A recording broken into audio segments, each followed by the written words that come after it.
Hi, so as you probably know, I'm a Bitterwater Schmidt.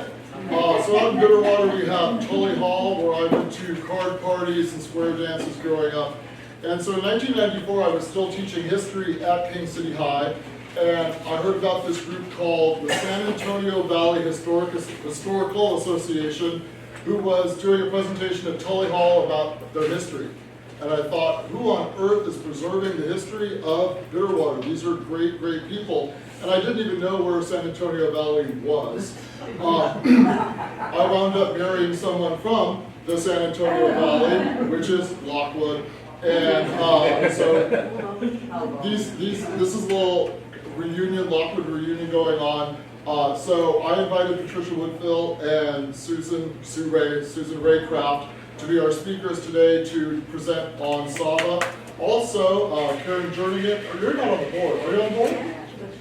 If John Jernigan, she was on the board. They're a great group, so please welcome Patricia and Sue Ray from SAVHA.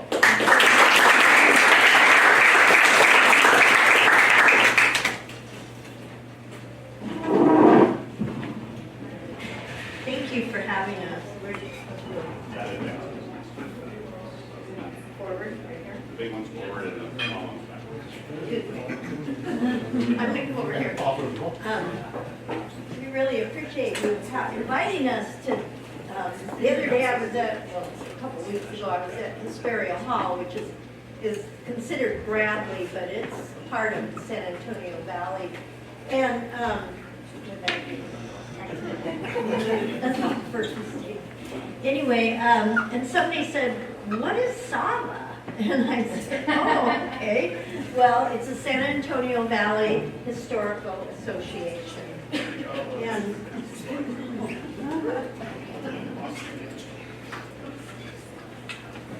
I don't know if you've been out on Halone Road, heading towards Fort Hunter Liggett. That's kind of at the top of the grade. That's kind of where the San Antonio Valley begins. Fort Hunter Liggett, Halone, Lockwood, and there's Halone was really quite a big little town, and it was started. San Antonio was founded in 1968 with the mission of preserving the Dutton Hotel. And as you've driven on that road, you can see that kind of mission kind of doing some good. But Tell me next slide. oh, go ahead. Next. It was founded by Rachel Gillette, Catherine Fruden, and Olive Wallison Hoot. And it became a 501c3 in nonprofit organization in 1971. With the objective to preserve local history and the structures in the San Antonio Valley, and to maintain our expanding historical photos and documents, which are stored in the parlor. Next slide, sorry. Okay, in the late 19th century, the Dutton, located on Halone Road, is the historic El Camino Real. And it was a significant stagecoach stop for travelers between San Francisco and San Diego. And just 5 miles from the mission, San Antonio, the town of Halone thrived from 1875 to 1910. There was actually about 1,000 people there, is that right, at that time, at one time. And however, with the establishment of the railroad and in 1886, and then in 1910, totally bypassed, and Halone kind of was no more. And so today, the location of the former hotel, Dutton Hotel, is on the National Registry of Historic Places. Next slide. After it became, this was Sue, you want to go ahead? So, the Dutton, unfortunately, the story of its demise began, we backtrack a little bit, or veer off, Ramona Duck Sutton owned the tin ball that you just saw the picture of. She said after the war, when the Army came in, she was in the store one day and she heard gunfire, and she looked out and she saw tiles from the Dutton across the street being flowing up in the air.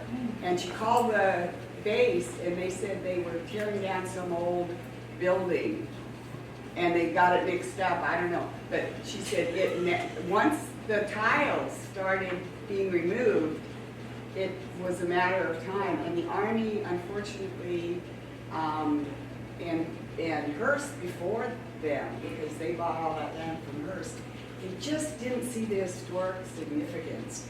And the local people that started SAVHA did, but it was, by the time they really got involved, it was already too late. And it's really a sad story of the lack of appreciation for history. But the Tidball, which is still standing, those of you that drive on Malone Road, it's on the other side from the Dutton, a little bit down. It's completely preserved. This is how it looks, and that's thanks to SAVHA. It was called Duck Store because Ramona's father, Abram Duck, bought all the buildings of the town of Malone in like 1910 for I think 400 pieces of gold.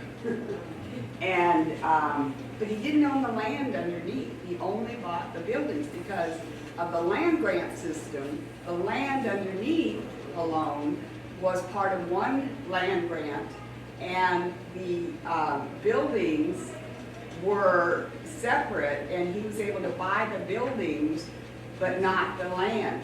And so the story of the preservation has to do with uniting the land and the building, which has been preserved.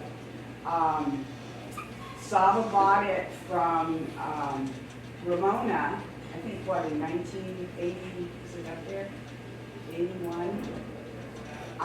We bought her, actually paid her, and I remember, meeting her during that time, and she was having financial struggles, so she really appreciated it. And it was actually an anonymous donation. It was given to SAVHA to give to Ramona to get the building. And so SAVHA began its work of preserving it, and it's really well preserved. It retains its original 1890, whoops, no, I'm reading that. Oh, that's still the same. Right.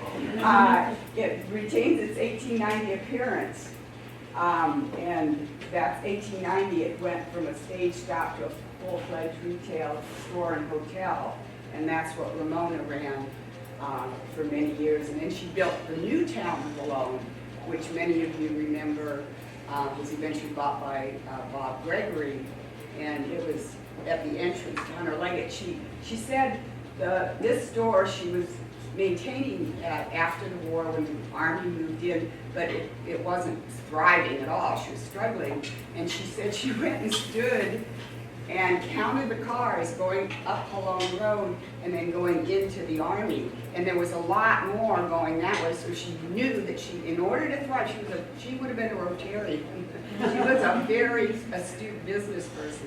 She knew that she needed to relocate the store, and so she did. She went out to Camp Roberts and got an old building and wooden structure and brought it in, and that was the old store, and it eventually became the Ruby Mine. Some of you may have partied there, and then eventually it was bought by somebody who fixed it up and made it Ramona's Restaurant, and it was a lovely place then. But in 1976, it was listed on the National Register, and we later transferred, SAVHA later transferred the ownership to Monterey County, and that was how it became owned by the county. So that was so in 1979, the Monterey County Parks Department and SAVHA sponsored a field preservation school, and students came, and architectural professors from Cal Poly, and they did this intense, like, weeks-long school there, and they preserved everything and documented it, and they made big scrapbooks of all that they discovered. and it was quite a thing for students to learn how to preserve old buildings. Cal Poly and Sonoma City worked together on that. And then in 1983, they had another one. And finally, SAVHA was able to do more restoration. In 2014, we had it re-roofed and the signage restored. And then eventually, the next slide was we gave it to the Army on March 20th. I mean, we got it from the Army, the land, because the Army by then owned all of what had been the Milpitas land grant. And so Sam Farr was very instrumental. One of his last acts, he was dedicated to getting that preserved and getting the land and the building brought together. So the Tidball store land transfer ceremony was held in March of 2015, and 2.5 acres of land under the Tidball were then given by the Army. I think maybe they did a deed of $1 or something. It was pretty ceremonial to Monterey County, and now the building and the land belongs to the county. It's a little enclave in the Army land, because they own all the land all around it. And it's now belongs to Monterey County, and it's the responsibility of the Parks Department to maintain it. They're there today. Yeah, they're there doing some cleanup. Which, next slide, please. Okay, today, SAVHA, we have launched a website, and it's www.savha.org. And on the website, we wanted to be able to share with the public our extensive archive of photographs that are stored at the Parliament in their archive room. But we wanted to share it with and allow access for more people. So you can go up and to the website. We have photos. We also have our newsletters on there where you can download our current newsletter. You can, our membership, Karen Jernigan is our membership chairperson, and you can download a membership form. And we're also in the process of adding our oral histories that we have. SAVHA's been working on oral histories since the 70s. And there's some really good stories you can, and we'll get into that in a few minutes. Next slide, please. We at SAVHA also have a YouTube channel where we're hoping that today's presentation will be presented. But on there, under the leadership of John and Karen Jernigan, SAVHA has continued our oral history project, which I just spoke of. And myself, Patricia Woodfill, and Maria Weinert had joined them on the project, and we're all conducting interviews to preserve the stories of numerous remarkable individuals in this area. And they're all up on our YouTube channel. I think we can maybe push a little. I think there should be, if you click on that. Yeah, just click on it. Yeah. And this is one that was filmed on June 12th in 2024, Calvert Sailor. That's John picked that one to put up there. Anyway, so you can go to you can either go to YouTube and just do a search for the San Antonio Valley Historical Association, or go to www.youtube.com and then @SAVHA, and there's so many. There's some up there from 1984, I think. Some with Susan when they did. Some of the people that are no longer with us are up there. It's really interesting. Next slide, please. You got Heinzen to sit down yet? Yeah. I'm sorry? Did you get Bush to sit down yet? Yeah, Butch Heinzen, we did Butch, and a lot of people that you probably know here. Also, SAVHA has a Facebook page, and same thing, go up there and do a search for the San Antonio Valley Historical Association. We put up a lot of interesting new event information that we have, and just different articles, things that are happening around the area. Next slide, And SAVHA is working on, thanks to Karen and John Jernigan, SAVHA has donated money to the California digital newspaper collection. So SAVHA is expanding the availability of historical records, aiming to eventually make the entire 120-year archive of the King City Rustler newspaper available. And there's another one. What's the other one, Karen? That is it the Herald that's up there, or the Salinas? The King City Settler, which goes back to the 1800s. The Settlers, yeah. And what you can go to the website, the cndc.ucrs.edu, and you can either search by there's California, and you can search by county, not just Monterey County, but they have a lot of other counties, all of counties, and search by Monterey County, and then you choose the rest. So you can choose the year, the month, just a subject, and it's so much information out there on our past history of the area.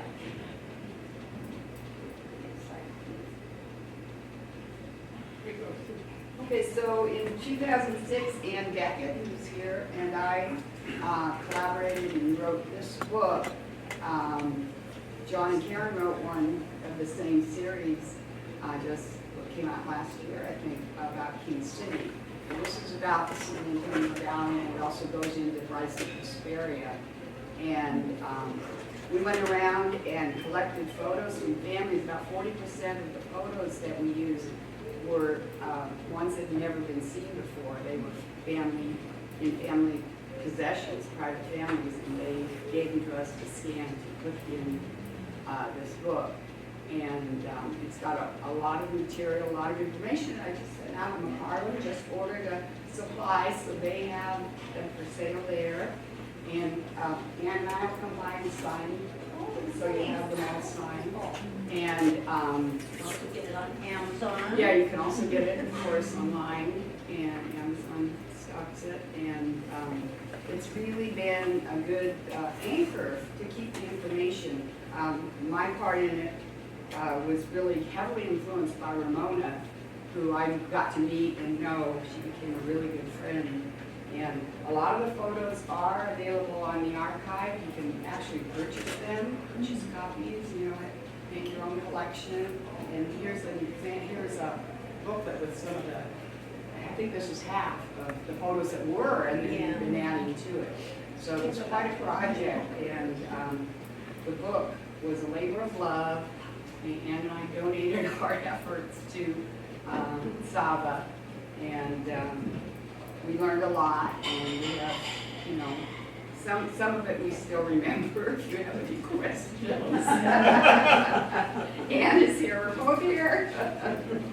We only had one big fight while we were doing it. Which was quite remarkable. That's right. Okay, we would really appreciate it if you would reach out to us. If you, we do rely, like most organizations, rely entirely on memberships and donations to support our mission in preserving local history and structures. And to join or renew your membership, I brought some membership forms today, or Karen did, and it's $25 a year, and we have two big events every year. One is our spring tour, and another one is our fall dinner, or this year it's going to be a luncheon. It's going to be at Hesperia Hall, and it's on November 16th. And 12? Pardon? 12? No, Oh, November 16th. Oh, Yeah. And our events are always really interesting. We have usually a lecture with a guest speaker and a lot of historical information.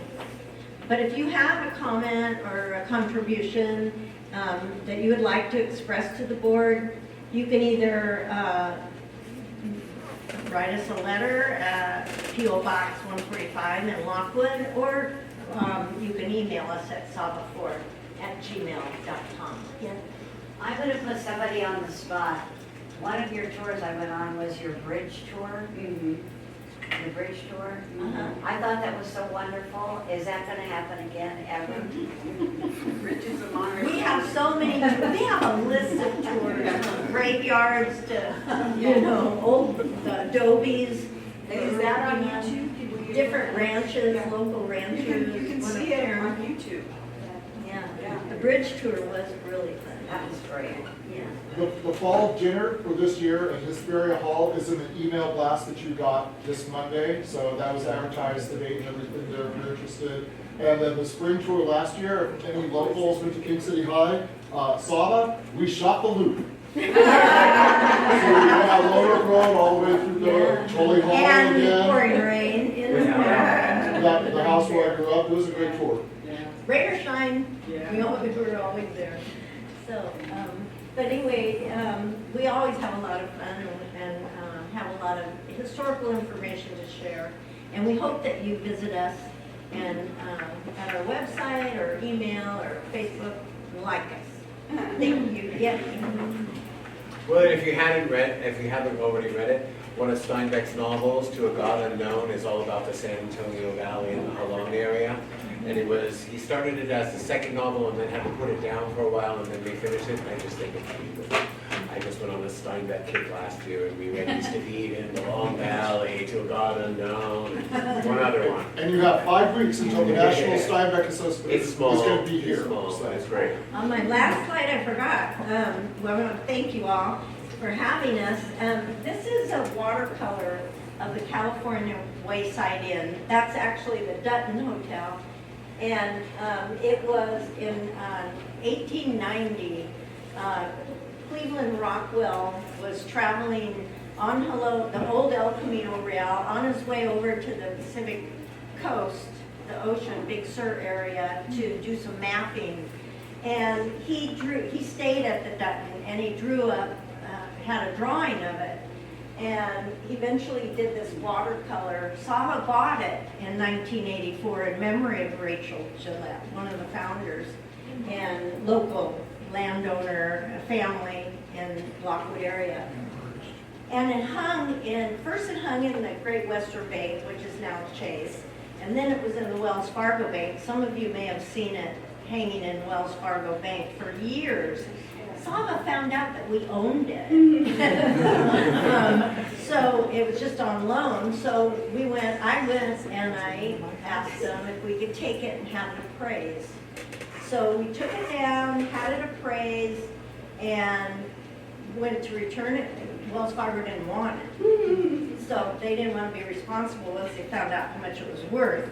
And it was appraised at $6,000. So I think SAVHA bought it for $1,200 or $1,500. And anyway, we ended up putting it out there, and the Monterey History and Art Museum purchased it from SAVHA. And it's now in there for everyone to enjoy. More people will see it up there, but we do have, they allowed us to make 100 prints. Laser, Casey Printing did it for us.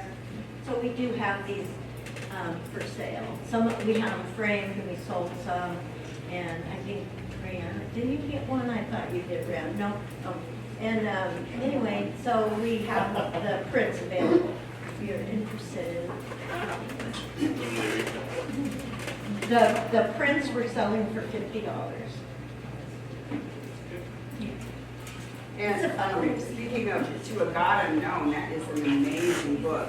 And when I was writing the book, there were so many synchronicities that came together. And I had I went to the library and I got a copy of To a God Unknown, and it was an edition that was no longer in print. It was an out-of-print edition. And there was an introduction by a historian, a Steinbeck historian, which wasn't in the later editions. And in it, he had this quote about Halone that I just thought was so interesting that I had to use it. And it wasn't even available later. I just happened to have this old copy. But it says, this was Steinbeck, To a God Unknown. Halone is a large bowl to the north, So in the earth, large bubble in the earth in Central California, it is watered apart by two large streams, the Nacimiento and the San Antonio. It lies in the arms, so Steinbeckman, of the Coast Range Mountains, of which one rampart guards it from the ocean, while a smaller ridge separates it from the long, fertile Salinas Valley. On one of the river's banks is sits the old mission San Antonio, surrounded by its gardens and irrigation ditches, maintained by the Indians who, in return for their labor in making bricks, digging ditches, and tilling the soil, received from the mission divine grace and cotton pants.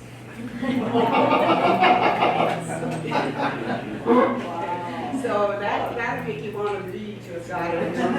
And you know what? I don't think that paragraph made it into the book. I think it was mentioned in this, it's very interesting. But We anyway. have a few cards if anybody would like one of our cards and membership forms. And we have one book for sale. And one book Yes. that That we can sign right now. It's one that doesn't not waterlogged. Yeah, that's one. So I'll just leave them up here if anybody would like to know. And this is one of our newsletters that we publish biannually. And I'm going to take the occasion, as a historian, one of my other passions was the study of Belva Bennett Lockwood, after whom Lockwood is, we're pretty sure, named, even though it's not documented anywhere. She was the first woman to run for president, and nobody has ever heard of her. And she ran in 1884 and 1888. She ran a full campaign. She got like 6,000 to 9,000 votes, many of which were dumped. Her story is so amazing, and at this time, when we have a woman on the ticket, we really should know about our history. So come to find out, if you can, more about Belva Bennett Lockwood, who was our very first female candidate for president that ran a full campaign. Do you have a link? One that we're legally able I don't know if we do, but we have, on the YouTube, there's a talk that we gave at Hunter Leggett, with a little video about her. And And I believe you carry that book as well at the park. really, I didn't know there was Oh, you have that? Yeah, oh, It's good. been my In intention to Lockwood redo Post it. Office, we put a big rock, we did the garden out in front and a big rock with a plaque with her picture and name on it. So people go to the post office in Lockwood. There is a post office. Nothing else, but there is. And it has a kitchen post. Well, ladies, thank you both so very much.